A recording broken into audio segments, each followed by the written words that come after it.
Estamos conversando sobre la reforma fiscal y sobre las razones, primero, de por qué el gobierno está planteando en este momento una nueva emisión de bonos y por el otro lado una serie de impuestos adicionales y nuevos. Decíamos, diputado, que uno de los elementos que se plantea ahora es como una oportunidad, ¿verdad? Al entrar un nuevo gobierno, eso sí, con un ministro de Hacienda viejo, ¿verdad?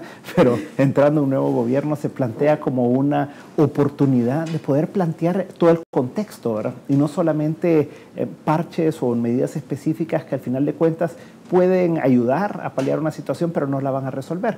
¿Cómo lo perciben ustedes como PS? Bueno, nosotros creemos que es una oportunidad que tiene el país para buscar un nuevo rumbo. Hemos visto cómo el paquete presentado a la Asamblea Legislativa va dividido en tres bloques. El primero es las reformas a algunas de las leyes ya existentes. En segundo lugar, van 3 proyectos de ley que hay que aprobarlos, que tienen que ver con el impuesto y también tienen que ver con la responsabilidad fiscal, que para nosotros sería como la apuesta, la contraparte para controlar el gasto público. Y en tercer lugar, también va la parte de la solicitud de la aprobación de los títulos valores, que va también en dos peticiones, una de 800 millones, la cual se espera que pagar deuda a corto y mediano plazo, deuda externa, y el resto de los 356 millones que prácticamente también para pagar gastos internos de proveedores y otros gastos que tiene el actual gobierno en el interior del país. Yo creo que este es un tema, y así lo hemos analizado en el Partido Demócrata Cristiano, como un tema que no hay que verlo con el hígado, ni apresurado. Es un tema que hay que analizarlo con mucho detenimiento. Aquí está en juego muchos temores de la población, muchos temores de las fuerzas políticas que estamos representados en la Asamblea Legislativa, y dentro de las cuales pues nosotros, la democracia cristiana, hemos fijado alguna posición ya sin antes haber terminado el análisis profundo que estamos haciendo sobre estas reformas, porque tenemos un equipo de abogados y expertos, porque este es un tema bastante técnico, para poder ver realmente lo que está pasando, lo que se está solicitando, y se está pues estudiando detenidamente, lo cual esperamos que el nuevo gobierno pueda dar la apertura de que tanto la democracia cristiana pueda hacer sus aportes a este paquete de reformas, así como lo que se está preparando por otras fuerzas políticas, porque sin ponerlos de acuerdo, sin haberlos reunido, hemos coincidido en muchos de los casos y de las preocupaciones que esto lleva. Y quisiera mencionar quizás de manera así rápida cuáles son las preocupaciones que a nosotros nos han puesto a estudiar detenidamente este tema. El primero es que consideramos que los impuestos, tanto a los bienes inmuebles como a las transacciones bancarias, afectan directamente a la clase media y aún bajan a las clases más desposeídas. Aunque se ha dicho en explicaciones así muy rápidas, preliminares por el ministro de Hacienda, que no afecta, según nuestro criterio sí afecta las clases medias, y por eso lo estamos estudiando con detenimiento. El otro tema que nos preocupa bastante es el tema de la reforma a la ley de imprenta y a la ley del libro, que consideramos que deja un portillo para poder violentar de alguna manera en el futuro la libertad de expresión. En ese tema nosotros estamos de acuerdo que el que no pague impuestos, que los pague, pero no dejar el vacío para que eso venga a servir posteriormente a querer censurar los programas de los medios de comunicación, que en algunos de los artículos por ahí deja de entrever la censura que puede ser aprovechada como está siendo aprovechada en otros países cercanos, que que ya lo están viviendo. Y en tercer lugar, el tema de la reforma pues a la penalización del delito de la evasión de impuestos, que ya está penalizado de alguna manera, nada más que en este momento lo hace, digamos, el órgano judicial. La diferencia es que hoy lo puede hacer directamente por orden administrativo el mismo Ministerio de Hacienda. Consideramos que puede ser un tema que en el futuro podía ser tomado como una herramienta para aplicarle una persecución directa política a una persona, a un salvadoreño. Entonces esos son los temas así como a los cuales nosotros le hemos puesto mucho ojo, los estamos estudiando detenidamente. Queremos hacer propuestas o contrapropuestas al decreto que ya fue presentado, y en su momento pues esperamos de que el gobierno nos dé esa oportunidad, tanto a la democracia cristiana como a las otras fuerzas políticas que estamos haciendo el estudio. De tal manera de que creo que es un tema que no es de apoyarlo a la carrera, de prisa. Nosotros queremos dejar claro que queremos ayudar al nuevo gobierno, queremos apoyarle, siempre hemos sido un partido de oposición constructiva, de oposición positiva. Hemos apoyado siempre aquellos proyectos que benefician al pueblo y los hemos opuesto a proyectos que consideramos que no son de beneficio para el pueblo, así como nos opusimos a la ley del FONAC, que consideramos que era un impuesto disfrazado. Los opusimos y la sala nos dio la razón posteriormente. De tal manera que cuando hemos tenido que oponernos, aunque nos hayamos quedado solos, lo hemos hecho, y cuando hemos tenido que apoyar porque consideramos que es bueno para el país, lo hemos hecho también, aunque recibamos críticas. De tal manera que ahorita estamos en esa etapa. Nosotros consideramos que como contraparte a este tema, hay que ver qué es lo que el gobierno va a ofrecer para reducir el gasto público. Por eso estamos empeñados también en ponerle mucho ojo a la aprobación de la ley de responsabilidad fiscal, que sería como la contraparte a este tema. Yo creo que todos estamos conscientes que el país lo necesita. No se trata de venir a ponerle piedras en el camino al nuevo gobierno, pero sí se trata de que realmente todos, tanto la oposición como el gobierno, pongamos las barbas en remojo, como se dice, para poder sacar adelante nuestro país. Diputado Avilés, el jueves recién pasado se trató de aprobar esto en la Asamblea Legislativa y se decidió pasarlo a la comisión, al análisis, lo cual es lo normal y lo que debería de ocurrir siempre, y se logró.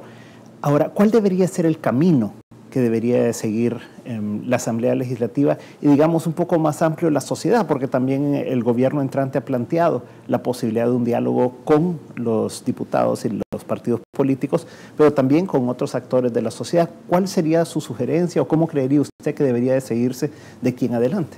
Sí, a mí me parece que esa pregunta es estratégica porque ciertamente la Asamblea tiene definidos sus mecanismos de abordar las leyes. Está legislado en nuestro reglamento interior y en la Constitución. Tradicionalmente en nuestras comisiones legislativas, una vez llega un proyecto de ley, lo dirime, lo consulta, lo discute y lo dictamina en sentido favorable o desfavorable. Ese es el camino más típico que toman las cosas en el recinto legislativo. Pero el asunto es que este es un tema estratégico. Esto es algo que tiene que ver con todos y todas. Y por lo tanto, a mí me parece que el esquema bajo el cual debiera ser discutido esto es otro, mucho más amplio. La Asamblea hará su propia ruta, como siempre, pero esto debe de traspasar las paredes legislativas a una discusión donde esté incluido, en primer lugar, los sectores que resultan impactados con las medidas. Por supuesto, el gobierno y el resto de actores políticos, pero también alguna representación de la ciudadanía que tiene opinión que dar sobre estas cosas. Nosotros lo hemos señalado. Al equipo de transición, cuando nos buscó recién pasada la elección presidencial, se lo dijimos. ¿Cuánto interés tienen de impulsar esta vez un proceso de diálogo que genere un marco de acción sobre 2 o 3 temas de nivel estratégico y que no se convierta en un cogobierno, sino en una sinergia que posibilite que apoyemos los que tenemos que apoyar a que el país avance. La respuesta fue positiva, es decir, se vio una buena voluntad de querer desarrollar un proceso que fuera distinto al pasado y donde estuvieran incluidos inclusive aquellos que han tenido más diferencias. Y el tema fiscal aparecía mencionado como uno de los que deben de ser colocados en una acción de este tipo. Pero el asunto es que con estas medidas, yo lo he señalado también, se le da un golpe de mesa a la iniciativa de consolidar un proceso de esta naturaleza. Porque no es cierto que porque se apruebe ahora la salida de la administración del presidente Funes, esto no va a impactar en los próximos 5 años. Lo que se decide hoy impacta mañana. Es decir, no se puede desvincular la responsabilidad que tendremos todos, incluido el nuevo gobierno, después de que esto sea aprobado. Y por lo tanto, nosotros hubiésemos deseado una discusión de este tipo. No tener que estar diciendo en la televisión cosas como las que estamos señalando, que dónde están los grandes objetivos de nivel estratégico para incentivar el tejido productivo del país que sirvan de contrapartida a estas acciones. Es cierto que la ley de responsabilidad fiscal de alguna manera incluye parte de las acciones que deben de tomarse al futuro para no evitar la repetición cíclica de ciertas cosas que no ayudan a sanear nuestras finanzas, pero es insuficiente. Eso son acciones, inclusive, lo señalo con mucha responsabilidad, que pueden llegar a ser incumplidas si la tarjeta de crédito está topada y necesita volver a gastar. O sea, si tú te pones metas, ¿qué es lo que trae la ley de responsabilidad fiscal? Donde se ponen límites, no recurrencia del gasto corriente, transparentar la ejecución del gasto, incluso se ponen cifras que me permito mencionar porque me parece importante que la ciudadanía los conozca.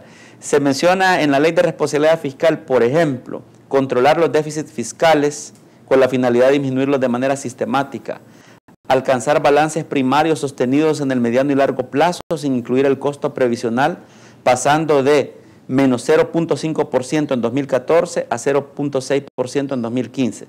La carga tributaria deberá alcanzar el 17% del PIB. Limitar los gastos corrientes no deben ser mayores al 19% del PIB, etc. Bueno, hay una más que mencionar. Alcanzar el ratio, dice, de la deuda pública del sector público no financiero al final del periodo de sostenibilidad fiscal por debajo de los niveles del 42%. Es decir, nos están diciendo hasta que la deuda se pretende llevar a niveles más o menos del 42%. Sin deuda previsional, si no me equivoco, el año pasado estábamos en 44 y fracción por ciento de deuda. Con deuda previsional creo que rozamos el 50%. Bueno, no soy economista, pero uno, como dicen, sabe leer. Entonces, esto está bien, me parece fabuloso, pero lo decía, y si tienes la tarjeta topada, si no tienes la liquidez suficiente, y si estás orillado por la situación económica planteada, el entorno no es el mejor, ¿cómo vas a cumplir esto? Te puede llevar hasta un nivel de incumplimiento. Estas son aspiraciones que ahora se llevan a Ministerio de Ley, pero inclusive para ayudarles a los que los tienen que cumplir, tenemos que fomentar decisiones de otro nivel. ¿Cómo vamos a generar más empleo? ¿Cómo vamos a estimular la inversión extranjera?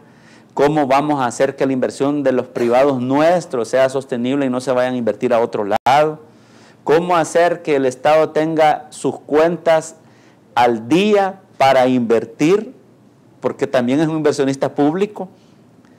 Es decir, es una serie de cosas que tenemos que plantearnos responsablemente en el horizonte, que se agravan con un hecho que también es importante señalar en este programa. La discusión no estará cerrada con una reforma tributaria ni con una emisión de títulos valores de 1.150 millones de dólares, que es lo que nos están pidiendo ahora. No, esto abre la discusión para lo que viene, que muy seguramente implicará el abordaje de más puntos al IVA, por ejemplo, por medio de los cuales se pretende recaudar 240 millones de dólares por punto, porque tenemos un problema también planteado con el manejo de la deuda previsional. Y entonces cuando tú ves que el bosque va a ser mucho más amplio que lo que estamos discutiendo ahora, se impone con mucha más razón la necesidad de generar un esquema de discusión totalmente diferente a lo convencional.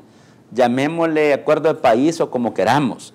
El punto es trazar una metodología efectiva que suponga que todos discutamos en una mesa las acciones a tomar y no todos quedaremos contentos y tendremos que tomar tragos amargos, pero con claridad en la discusión, con un debate, con un razonamiento lógico de las cosas, será todavía mucho más fácil. Pero así como están planteadas ahora, ¿a qué llevamos o a qué vamos? Mi colega decía, nosotros no estamos cerrados, queremos hacer propuestas, pero qué diferente hubiera sido si les hubieran llamado y les hubieran dicho, mire, vengan y presenten cuáles son sus propuestas o sus planteamientos en el tema fiscal. Y miren, estas son nuestras ideas, discutámoslas, pero no fue ese el método. El método ha sacrificado ahora, en aras de la urgencia, decisiones de nivel estratégico que no necesariamente deberán de cumplirse en sus metas rápidamente, si es que la recaudación de los 209 millones de dólares que ahora nos plantea esta reforma tributaria por año, eso no lo vamos a tener en 2 meses. Esa es una proyección que muy seguramente se va a ir cumpliendo en el ciclo de tiempo a lo largo de los 5 años. Y si tomas como referencia que en la reforma 1 y 2 no alcanzaron las metas, ¿qué te indica eso? Significa entonces que deberíamos, con el tiempo debido, de discutir medida por medida. Y si no es que vamos a recaudar 209 millones de dólares, pero la proyección con el impacto de las medidas sea que se dispare la inflación o se generen otro tipo de situaciones bastante complicadas de manejar. Solo quiero puntualizar rápidamente 2 cosas que me preocupan de la reforma tributaria. Una de esas cosas es que la base filosófica plantea que esto no impacta a las capas más vulnerables, que estos son impuestos específicos que golpean a gente o que impactan a gente con mayores ingresos. Y eso no es cierto. Y eso no es cierto porque todos sabemos perfectamente que en algún lado se tendrá que trasladar ese costo. Pero bueno, aún así hay que ejercer el mecanismo de solidaridad y hacer que los que ingresan más paguen más. Pero veamos si eso también es exacto, que solo serán ellos. En el caso de las transacciones electrónicas, por ejemplo, yo tengo grandes dudas. La micro, mediana y pequeña empresa realiza decenas de miles de operaciones con cheque y a través de transacciones electrónicas con tarjeta de débito y de crédito. Y los movimientos de cash o de efectivo, en muchos casos, están en niveles de un poco más de 750 dólares, que es lo que la reforma dice impactará. Y por lo tanto, sí alguien deberá de pagar ese costo que ellos deban de cargar y no será nadie más que el usuario de los servicios con los que ellos funcionan. Es más, en el caso de la mediana, micro y pequeña, acabamos de discutir una ley en la Asamblea que define qué es un micro, qué es un pequeño y qué es un mediano. Y señalábamos que una unidad de medida para un pequeño empresario era tener 1 o 2 empleados, por ejemplo. Entonces, ¿qué te indica eso? Te indica que cuando tienes 1 o 2 empleados no vas a movilizar cientos de miles de dólares, a no ser que tus operaciones sean en bolsa. Pero de lo contrario, es un manejo de dinero muy limitado y por lo tanto esta reforma sí impacta ahí. También personas naturales. Y lo último, en el caso de la propiedad, se menciona que son $350,000 el piso o más donde será impactado con el 1%. Pero dice que las propiedades dedicadas al ocio, indistintamente de su monto, también serán impactadas. Y alguien dice, bueno, eso es casi nada. Momento. En el país hay miles de casos donde pequeñas propiedades de 1 o 2 cuartitos y una cocinita de una casa de montaña, dada la situación económica, muchas familias lo que hacen es alquilarlas. Por ese alquiler ya pagan renta. Pero lo que nos dice la ley ahora es que deberán pagar también el 1%. ¿Eso ayuda a dinamizar la economía? Son casos muy específicos, pero que en nuestra opinión tenemos que revisar porque puede ser peor el remedio que la enfermedad. Ese es el punto. Ok, vamos a un corte comercial. La vuelta venimos contigo, Ana Vilma, y analizamos un poco más el tema de qué hacer, ¿verdad? Y cómo hacerlo. Un momento, estamos de nuevo con 361 grados.